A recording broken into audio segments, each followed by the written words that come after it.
Hello there and welcome back to Bad Luck France, I guess I should call this, with, well, the fact that we lost a union with the Muscovites, and the fact that I still don't have a guy with the Regency Council that don't have any stats at all. Could it actually be any worse right now?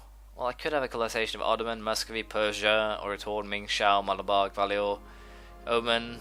Basically I could have the entire world attack me and I'd still win, I think. Let's have a quick little look on the military. Not the navies, the armies, I think. Yeah, pretty sure I'd still be able to win. Portuguese is mine. Denmark is mine. Anyone else who's mine?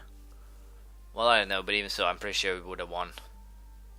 I could always build my armies up. But yeah, that sucks. With Muscovy, we'd have basically the biggest and the second biggest army both in the same, I know I put it, both in the same place. But for now I'll have to wait for a new king, and that could take forever. So apparently also the cardinals still screw me over. So yeah, I'm currently in a very bad luck roll, I guess. But we'll continue and hopefully I can get a king before too long. I actually got a king before too long, which is kind of good. At least now the game doesn't screw me over every 2 seconds. And this guy is apparently not that good. 251, still better than your average. Still better than a Republic guy, but even so, it pisses me off that union. So let's see, Lithuania, Livonian order. So if I in turn then get a royal marriage with these guys, can I then screw over everyone else? Or do they simply have a weak heir or something? Nope. So let's see here if I can get... Who is not doing anything important right now? I guess you are. So you'll stop the relation improvement, we'll declare wars, then we'll get a royal marriage with Livonia. So who are my targets here? Sweden. I do not like you very much. Also I get Great Britain trade in as a bonus. Aachen, bonus. So yeah, we'll declare war. And once that guy is back, we will be declaring war on... well, I need to up this. But yeah, once he's back, we will be declaring war, I think, on... now I'm stuck again. On Aragon and some others, Asian nations, all that. And hopefully, if I do that, I should be able to at least get some sort of revenge, hopefully. If not, I'll be very, very mad, and you'll most likely hear some screams of anger and discomfort. But let's hope it doesn't come to that. For now, I'll be fighting this war, and we'll see if I can grasp victory or not.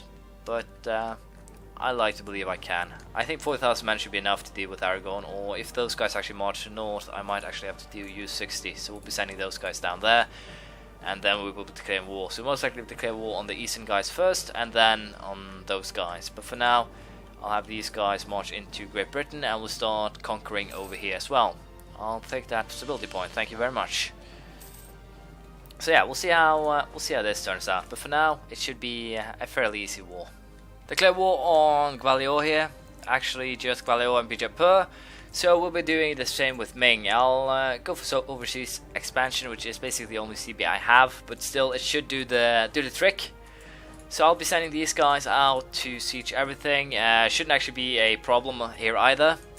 So I think I'll leave the Asian war spectre simply to sieges mostly. I'll pretty sure that simply 4,000 man armies can stand against most of the things they can throw against me, so I should be just fine in doing so. We'll see how if I'm right or wrong. It depends on that.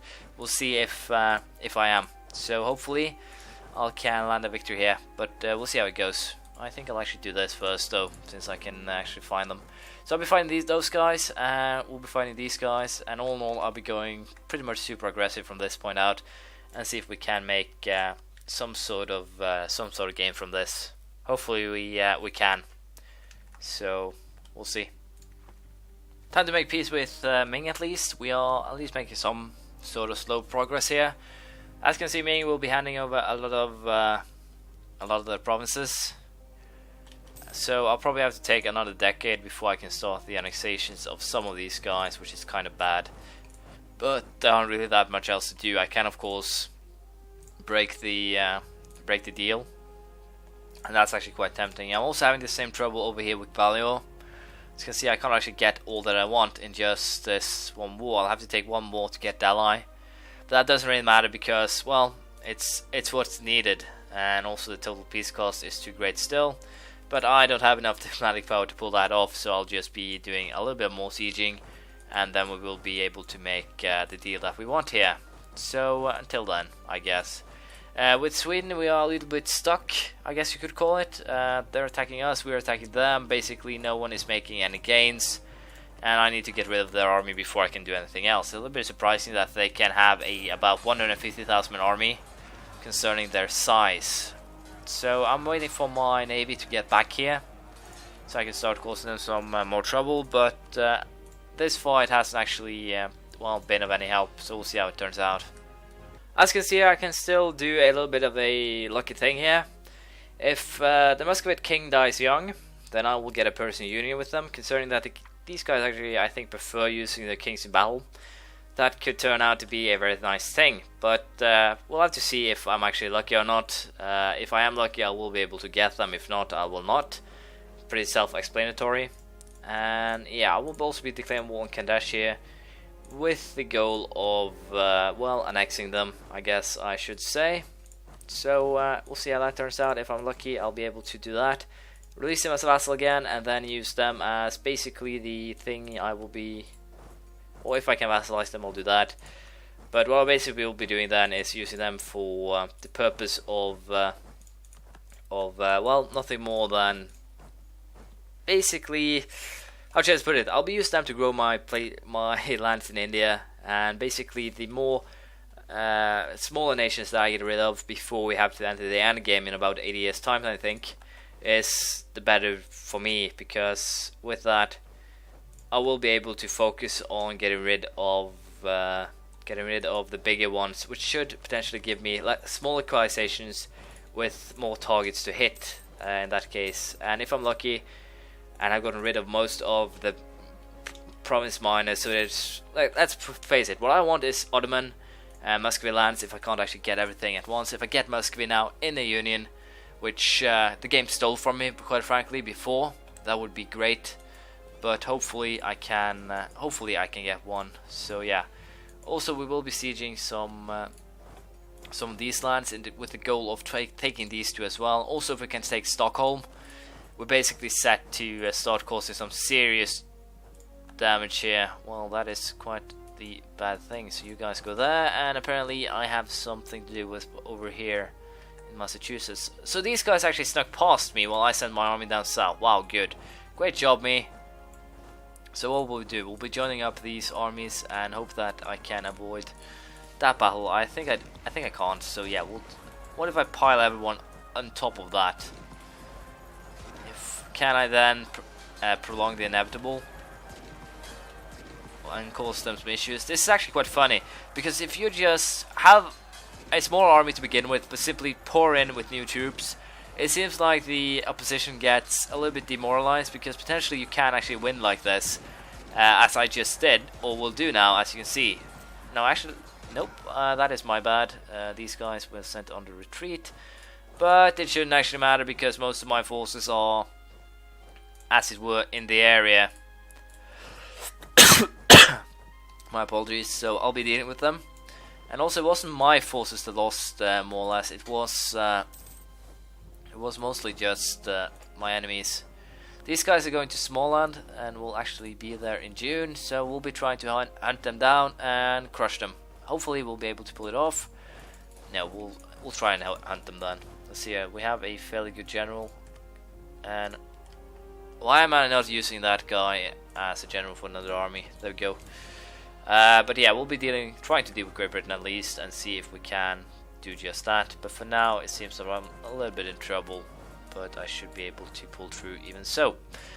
Yeah, I'll be finding these wars. It's basically just a what should I call it? This a fake war almost, and hopefully I can, well, get what I want here. We'll see how it goes. well, at the very least, I can at least annex Kandash, so I'll be doing just that. And I think I did something stupid again. Wow, wow, me, that's just great. We'll have to make peace now with everyone. Since the overextension is high, I'll actually be screwed if I do not. So we'll be going for this, simply one province, and potentially that one too if I can. Nope. Then we'll simply take one. Clever me, clever me. There we go. We basically annexed everything, and that is currently screwing me over. These guys need to get back to France, and I need to get my plans sorted out. I need to get a diplomat ready. Otherwise, that will rip my country apart pretty soon. So yeah, I will be basically just now waiting for this war to end, try and get the peace deal I want, and or just one province will be fine. I think 1 or 2, I can live with that. So yeah, what we will be doing that, if possible, is just that. I simply have to get my guys home so that I can get things going here before releasing Kandahar and then starting to cause some more trouble. Because as you can see here, just a few months of this is actually trouble. So I would actually very much have loved it if they actually would go ahead and add some sort of mechanic that would allow you to postpone that for about just half a year or so, because as things are now, it's very viable that you'll actually get yourself in trouble by how that mechanic works, because you can't actually, even if you're in a war, sure, if I'm in war, overextension will actually hurt more than if I wasn't, but even so, it's kind of an annoying point that I can't actually do anything once I'm actually in a position like this without getting screwed over. So I'll go ahead and hand just 3 provinces over, but it's enough to be able to end this during the next war. So I should be happy with this. Really, it's more than enough. And also with what happens now, I can go ahead and create vassal. Where are they? Kandash. There they are. And these guys actually have, if I'm not very wrong, calls on a lot of lands, as you can see here. So we'll be going after Gwalior, we'll be going after Malabar, Bijapur, and everyone. Simply hand back their provinces and then annex them. But yeah, I should potentially start the annexation process of these guys too. But I have to do a little bit, how should I put it, a little bit quick check on whom actually whom of my vassal hates me most. Denmark, the Teutons I can wait with, I think. Yeah, the Teutons, and Holstein I can wait with. So Aragon, you are unfortunately on my shit list. You are I have to declare war on you, so I can take these 3, then your capital, and hopefully start the annexation of some of my vassals pretty soon, because if not, I'm in kind of heaps of trouble. So yeah, if Burgundy joins in, I'll probably just allow them to live. Even so, I don't really have a choice in the matter. I have to allow them to live, because if I do not, Brabrantian nationalists everywhere, and I can't actually get those guys home, I think. Still, this pisses me off still now. I can get most of them home. So let's split you guys in half again. And you guys come with me, join up here. My bad. Go to boat and I'll be sending you home. So I'll just get these guys ready, fight Aragon, and then we'll see what happens. Military Tech 24 has been reached, and what did we get? Combat with +2, new units, new cavalry, and we can now build a redoubt. I have no idea what that is. Let's see, buildings, construction buildings,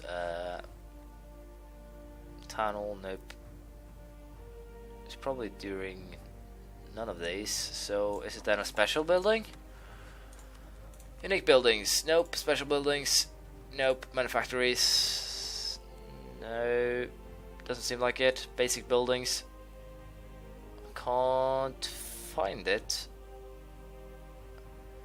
I'll have to Google it and then we can figure that out. But for now, I will be fighting this war, and then hopefully we'll crush Aragon to some extent if I'm lucky. So we'll see how this goes. But for now, taking them down has priority, and then we'll see if I can make things work. Well, as you can see, the sieges are coming along nicely. We're hunting down armies and basically just taking things easy. But I also have a couple of things that I am uncertain about, a couple of things that I need to ask. I think I'll actually make a post on the Paradox forums with how people would advise me to go forth here, because I'm a little bit unsure myself what's actually possible as things are now, because well, I have no idea how to actually pull this off right now. I could, as you see, get in Muscovy into a union. That is a potential thing that could happen, but even so, it most likely won't, so I won't actually think about that. But for as of the time being, I'll have to do a little bit of test game. I actually never entered beyond the 1700s, 1730 I believe is my 1720, 1730 is my longest game, and that was simply a test game where I tested out trade mechanics.